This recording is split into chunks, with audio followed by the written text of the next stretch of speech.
Hi viewers, welcome to Workshop. Today we'll be discussing on some important question answers on health organization. In my last video, मैं आप लोगों के साथ health organisation के बारे में बात कर चुकी हूँ, डिस्कस कर चुकी हूँ। तो आज उसी की सम इम्पोर्टेंट क्वेश्चन आंसर हम लोग डिस्कस करेंगे।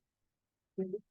तो उसके लिए पहले हम लोग स्टार्ट करेंगे थोड़ा सा मेडिटेशन से, और जो भी नए है इस वीडियो में वो, और जो अभी तक सब्सक्राइब नहीं किया है सारे, प्लीज तो सब्सक्राइब कीजिए ताकि कोई भी नया वीडियो आने से आपको तुरंत नोटिफिकेशन मिल जाए।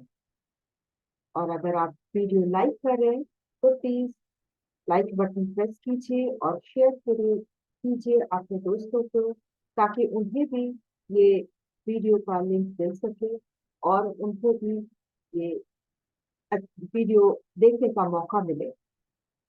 और मुझे विश्वास है आप लोगों को अच्छा लग रहा है, और आप लोगों का जो प्रॉब्लम्स है वो सॉल्व भी हो रही है। तो stay tuned and do watch.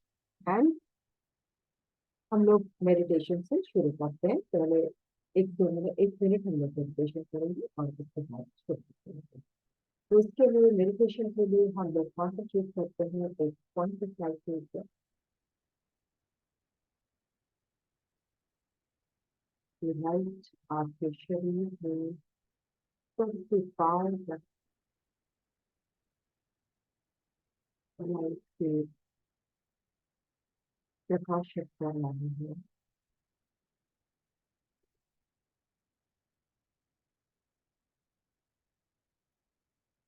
बहुत एनर्जाइज फील कर रहे हैं।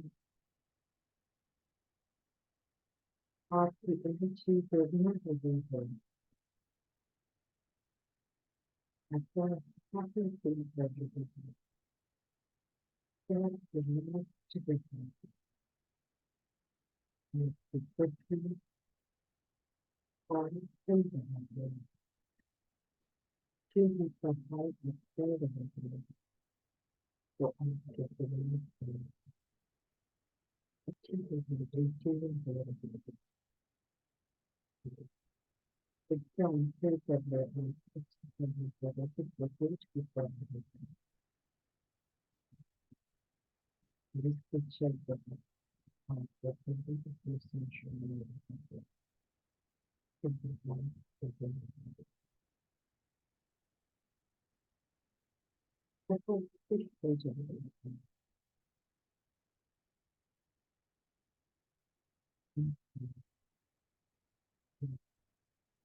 और सर्वश्रेष्ठ शक्ति से मैं बात कर रही हूँ। आपको इसमें मदद करने के लिए मदद करेंगे।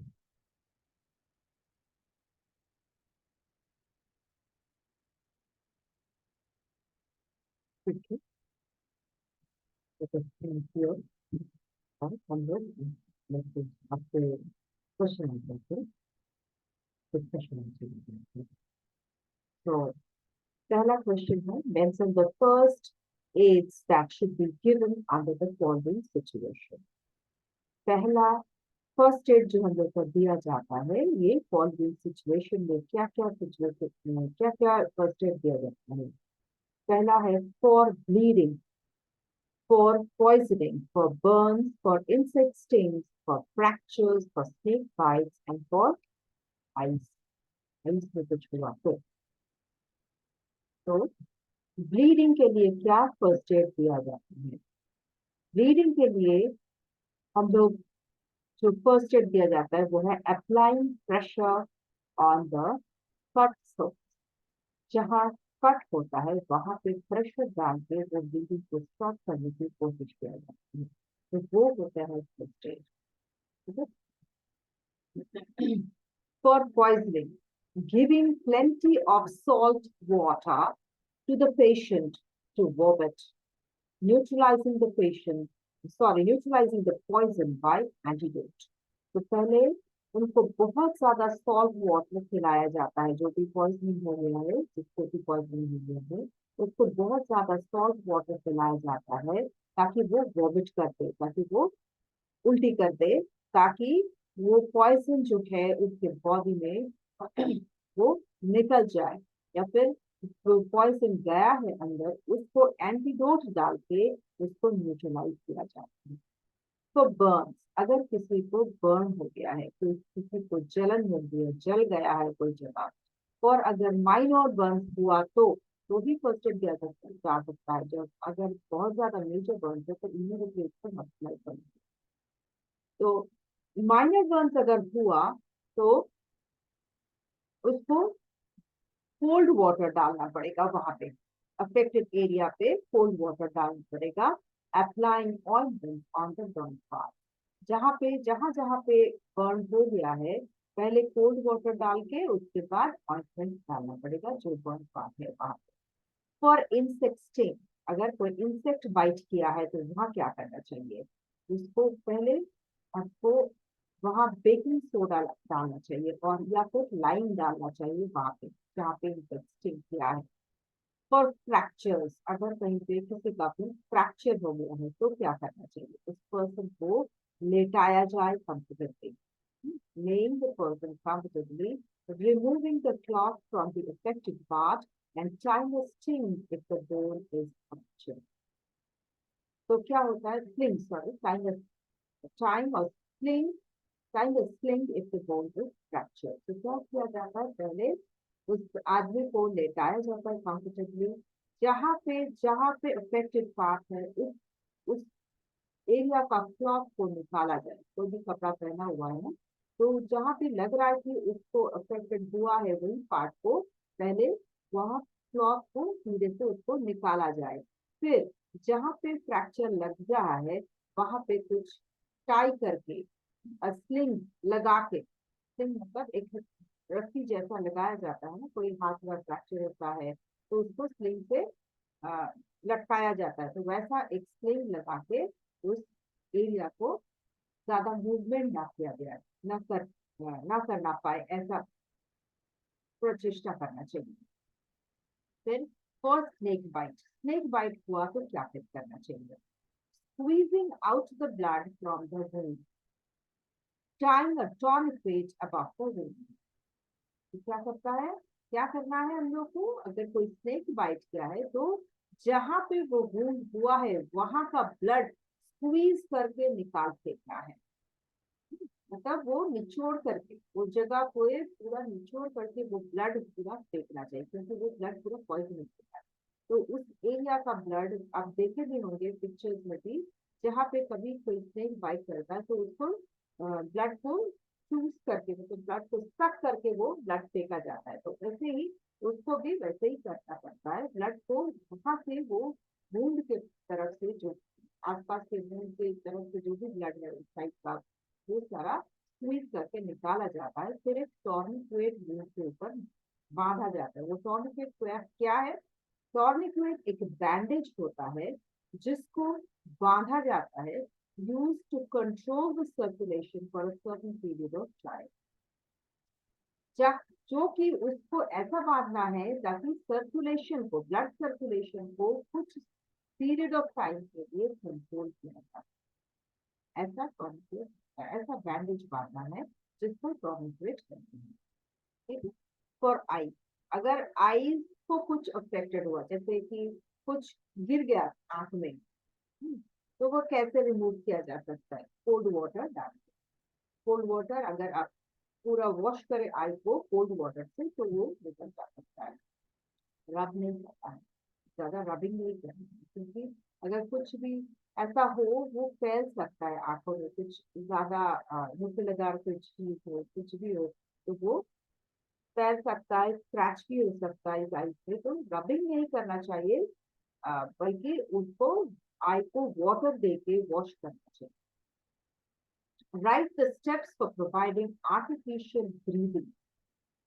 कभी कभी इंसान को ऐसा होता है कि आर्टिफिशियल ब्रीदिंग देना पड़ता है, वो नॉर्मली ब्रीद नहीं कर पा रहा है, तो उसको आर्टिफिशियल ब्रीद करवाना पड़ता है। उसको क्या करना पड़ता है, ऐसा स्टेप क्या है?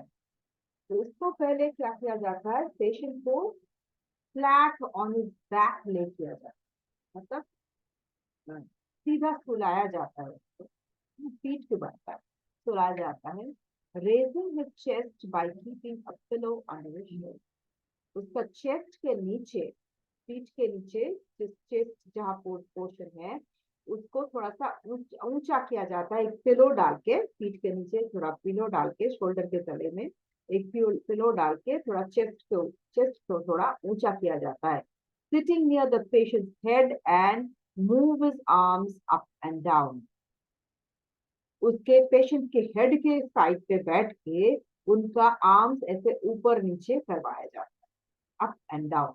Then holding the patient's arms and press them against the chest. तो पेशेंट के आर्म्स को होल्ड करके, चेस्ट के ऊपर हेल्ड होल्ड करके ऐसे प्रेस करना है, आर्म्स को ऐसे प्रेस करना है अपने चेस्ट के ऊपर। Repeating the steps till the victim start breathing, जब तक विक्टिम अपना ब्रीदिंग स्टार्ट ना कर दे, तो ये पूरा स्टेप्स रिपीट करना चाहिए।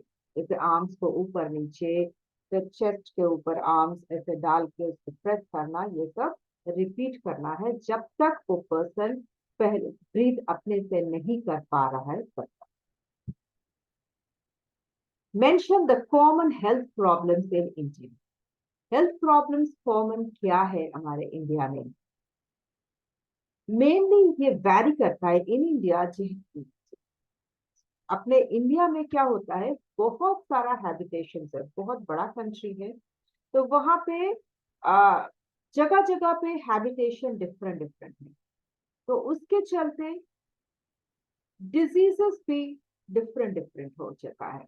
लाइक डिजीजेस ट्रांसमिट होता है through water, through air and insects, और कुछ हेल्थ प्रॉब्लम्स भी है जो कि इंडस्ट्री से आता है। तो पहला जो है वो है वाटर की तरफ, वाटर की तरफ से जो हमारा डिजीज होता है वो है टाइफॉइड, डिसेंट्री, गैस्ट्रोएंटेराइटिस। और जो कि एयर और इंसेक्ट की तरफ से आता है वो है मेनली फ्लाइज की तरफ से। इंसेक्ट्स मतलब फ्लाइज की तरफ से जो आता है, फ्लाइज, फ्लू होता है, कॉलेरा होता है। फिर मॉस्किटोज की तरफ से जो आता है, लाइक मलेरिया आता है इंसेक्ट्स की तरफ से। डिफरेंट वायरल डिजीजेस जो भी आता है वो होता है एयरबोर्न डिजीजेस, लाइक ट्यूबरकुलोसिस आता है। फिर कुछ हेल्थ प्रॉब्लम्स आता है जो कि इंडस्ट्री की तरफ से आता है, जैसे कि कॉटन इंडस्ट्री तरफ से आता है, कारपेट इंडस्ट्री की तरफ से आता है। ज्यादातर कॉटन के ज्यादा एक्सपोज जो होता है ना, या फिर कारपेट डस्ट से जो ऐसा आता है, जैसे coughing, wheezing, shortness of breath, ये सब इंडस्ट्री की तरफ से भी आता है। उसके बाद आता है fourth question, write a short note on the responsibilities of the city municipalities in caring for the people's health. हम लोग का कुछ सिविक बॉडीज है, हेल्थ ऑर्गेनाइजेशन मतलब कुछ बॉडीज है, जो ऑर्गेनाइजेशन है जो कि हमारे हेल्थ इश्यूज को देख रेख करते हैं। तो जब हम थ्योरी चैप्टर पढ़ा रहे थे, टेक्स्ट चैप्टर थे, तो वहां पे आपको मिलेगा कि लोकल बॉडीज है, आ, फिर स्टेट बॉडीज है, और फिर international, national and international bodies है। तो लोकल बॉडीज में क्या होता है, सिटी म्यूनिसिपैलिटीज, म्यूनिसिपल ऑर्गेनाइजेशंस आता है जो कि इस हेल्थ इश्यूज को, हेल्थ पीपल्स हेल्थ को केयर करता है। तो यहाँ पे भी ये क्वेश्चन रिलेटेड है responsibilities of city municipalities. Municipalities, city municipalities जो है वो क्या रिस्पॉन्सिबिलिटी लेता है? तो पहला रिस्पॉन्सिबिलिटी है, it makes arrangement for the cleanliness of a city. City को क्लीन करने का मेन रिस्पॉन्सिबिलिटी होता है उनका। फिर सेफ ड्रिंकिंग वाटर सारे आदमियों जो भी सिटी में रहता है उन तक पहुंचे। इसका भी एक बड़ा रिस्पॉन्सिबिलिटी सिटी म्यूनिसिपैलिटी के ऊपर जाता है। थर्ड होता है, जहां तक जो भी डिस्पेंसरी है, जो भी हॉस्पिटल्स है फॉर द सिक पीपल, जो कि डिजीज कंट्रोल करता है, वो सब ये सिटी म्यूनिसिपैलिटीज रन करते हैं, उसको चलाता है। कोई भी डिस्पेंसरी हो, कोई भी हॉस्पिटल हो फॉर द सिक पीपल, जो कि डिजीज को कंट्रोल करेगा। ठीक है, वो है सिटी म्यूनिसिपैलिटी का काम, function. Take the advantages of the local defence system. Local defence system क्या करता है, एडवांटेज क्या है उनका? They are independent of the previous infections. Local defence system जो भी है वो प्रीवियस इन्फेक्शन से इंडिपेंडेंट है। दे फंक्शन स्पॉन्टेनियसली, बहुत जल्द वो फंक्शन करता है। जो भी इन्फेक्शन पहले आ चुका है वो उससे वो इंडिपेंडेंट है, वो उसके इसमें इन्वॉल्व नहीं है, और ये फंक्शन स्पॉन्टेनियसली करता है, जल्दी फंक्शन कर लेता है। Categorize the following activities as per the functions of the Red Cross Society and the WHO. कुछ फंक्शंस यहाँ दिया गया है, हम लोग को सेग्रीगेट करना है कौन सा रेड क्रॉस का फंक्शन है, कौन सा हु का फंक्शन है। 4 फंक्शंस यहाँ पे दिया गया है। To suggest quarantine measures to prevent spread of diseases, humanitarian services to victims of war, to educate people in accidental prevention, to promote for projects for research on disease. तो पहला जो है क्वारंटाइन मेजर्स जो suggest करता है ताकि disease spread न करे, ये किसका फंक्शन है? ये फंक्शन है हु का। जैसे हम लोग का हुआ था ना कोरोना के टाइम, हु बहुत सारा हम लोग को मेजर्स दिया था ताकि कोरोना ज्यादा स्प्रेड ना हो। फिर humanitarian services to the victims of war, जो भी वॉर के विक्टिम्स है उन लोगों को ह्यूमैनिटेरियन सर्विस कौन देता है? रेड क्रॉस सोसाइटी देता है। वो कहीं भी पहुंच सकता है। To educate people in accident prevention, accident को प्रिवेंट करने के लिए एडुकेट पीपल को एडुकेट कौन करता है? रेड क्रॉस पीपल करता है। To promote projects for research on diseases, disease के ऊपर रिसर्च करता, रिसर्च करने के लिए कौन प्रोजेक्ट्स को प्रमोट करता है? वो है तो ये हुआ 4 segregation name. Now, next question is state any 3 activities of WHO. WHO का 3 activities के बारे में बताइए। To collect and supply information about the occurrence of the disease. कोई भी डिजीज अगर हो रहा है तो उसके इंफॉर्मेशन को कलेक्ट करना है, क्यों हो रहा है उसके बारे में इंफॉर्मेशन कलेक्ट करना है और उसको सप्लाई करना है, उसको देना है रिसर्च करने के लिए कि क्यों हो रहा है। To promote and support projects for research on diseases, तो डिजीज जो भी है उसके रिसर्च करने के लिए, उस डिजीज के ऊपर रिसर्च करने के लिए प्रोजेक्ट्स को प्रमोट करना है और सपोर्ट भी करना है, वो करता है वो। To suggest quarantine measures to prevent spread of diseases to us. कोई भी डिजीज अगर है तो उसको जब वो स्प्रेड ना हो इसके लिए क्वारंटाइन मेजर्स को सजेस्ट कर सकता है। State 3 fundamental principles of Red Cross. Sorry, 7 fundamental principles on Red Cross. क्या क्या है? Humanity, impartiality, neutrality, independence, voluntary service, unity, universality. क्या होता है? Humanity, मनुष्यता, मतलब अपने ह्यूमंस होने का जो हम लोग निभाते हैं ना, कि हम लोग ह्यूमन है, ह्यूमन बोल के हम लोग उसको देखते हैं, कोई रिलेशन नहीं चाहिए, सिर्फ हम ह्यूमन, इसके चलते हम लोग देखते हैं। तो वो है खैर। इम्पार्शियलिटी, कोई पार्शियलिटी नहीं, वो मेरा दोस्त है, वो मेरा दुश्मन है, ये नहीं। न्यूट्रलिटी, न्यूट्रल रहेंगे, कोई किसी की तरफ नहीं। कोई हमारे इंडियन भी हो, कोई बाहर वाला भी हो, कोई भी हो, कहीं पे भी हो, रोड पे भी हो, कहीं पे भी, वॉर पे भी हो, कहीं पे भी हो, हम लोग को न्यूट्रलिटी मेंटेन करना है। ये रेड क्रॉस का प्रिंसिपल्स है। इंडिपेंडेंस, कोई उनको प्रभावित नहीं कर सकता। वॉलंटरी सर्विस करता है वो लोग, अपने खुद से सर्विस करता है। यूनिटी रहता है। कहीं से भी, देश के किसी भी प्रांत से, इस देश के विदेश के कहीं पे भी वो रेड क्रॉस के आदमी आ सकता है, कर सकता है। इसमें यूनिटी रहता है और यूनिवर्सलिटी रहता है। यूनिवर्स को एक साथ कर सकता है। ठीक है। नेक्स्ट आता है what is community health. Community health क्या है? Community health is the contribution and activities that generates total improvement of the health of the community.